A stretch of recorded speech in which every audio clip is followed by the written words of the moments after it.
There are a lot of things that make The Whisper Man stand out in the sea of crime procedural, cop thriller books that are out there.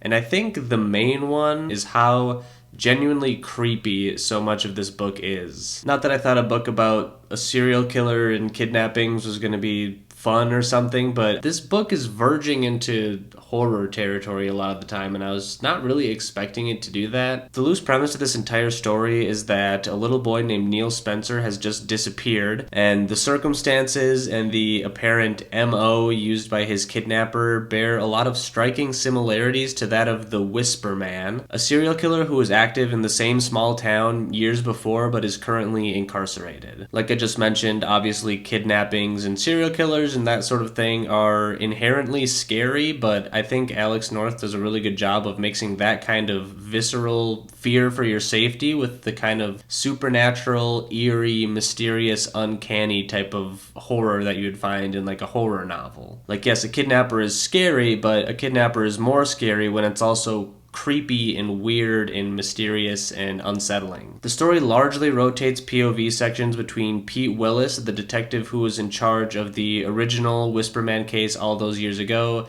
as well as Tom and Jake Kennedy, a father-son duo who have recently moved to the small town of Featherbank, England, after the death of Jake's mom and Tom's wife, Rebecca. Most of the truly creepy stuff in this book happens near the beginning when Tom and Jake move into this unusual-looking house, and pretty much immediately a bunch of extremely weird and creepy stuff starts to happen to them. Jake repeatedly begins talking to an imaginary friend of his in the form of this little girl, but from Tom's perspective, Jake has just been talking to himself recently. But on top of that, there's more general creepy house stuff. Tom keeps hearing footsteps and creaks in unoccupied rooms, or just if the house is completely empty. He sees shadowy figures standing in his halls at night. He's having all these weird, vivid nightmares. Kind of conventional horror story stuff, but again, I thought I was getting myself into more of a conventional thriller type of story, so it still caught me off guard a little bit. There's a couple of other really creepy sequences that happen as well. There's this guy snooping around their property, like trying to get in through the back door, trying to get into the door of their garage, and when Tom confronts him and asks what he's doing, he claims that he used to live in the house multiple years ago and he was just checking it out of nostalgia, even though Tom later goes on to confirm that none of that's true. And probably my favorite creepy scene in the whole book is Tom wakes up in the middle of the night to hear Jake holding some whispered conversation with some mysterious figure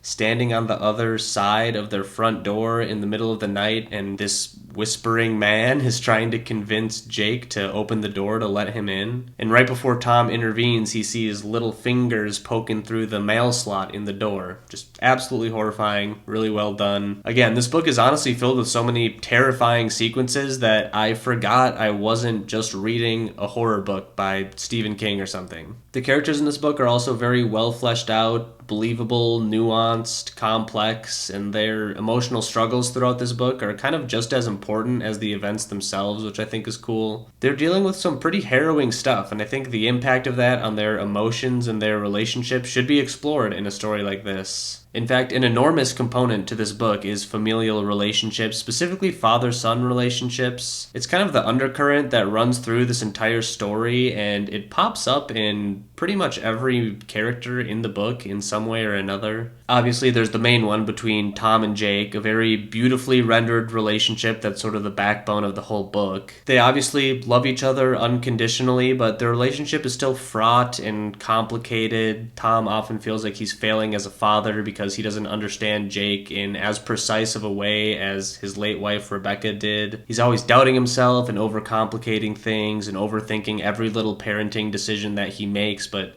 these are the very things that demonstrate how thoughtful and protective and loving of a father he really is. Then, and this is kind of a pretty major spoiler, but it's revealed about halfway through the book that Detective Pete Willis is actually Tom's estranged father. Pete is a former alcoholic to the extent that it ruined his relationship with his family, and although he was never physically abusive, it's implied that it came close to that, and regardless, he was sort of a generally negative presence in Tom's life growing up. So when the remains of one of the Whisper Man's victims is discovered in Tom's house, and Pete is obviously the detective on the case, they're kind of faded back into each other's lives, and the intricate way that they come to reconcile with one another I think is really beautifully done. Pete has more or less turned his life around since Tom's childhood, and Tom, throughout the course of the book, kind of softens to his presence. At first, he's very uneasy, unsure of letting Tom back into his life. He's harboring a lot of negative emotions and baggage towards him, but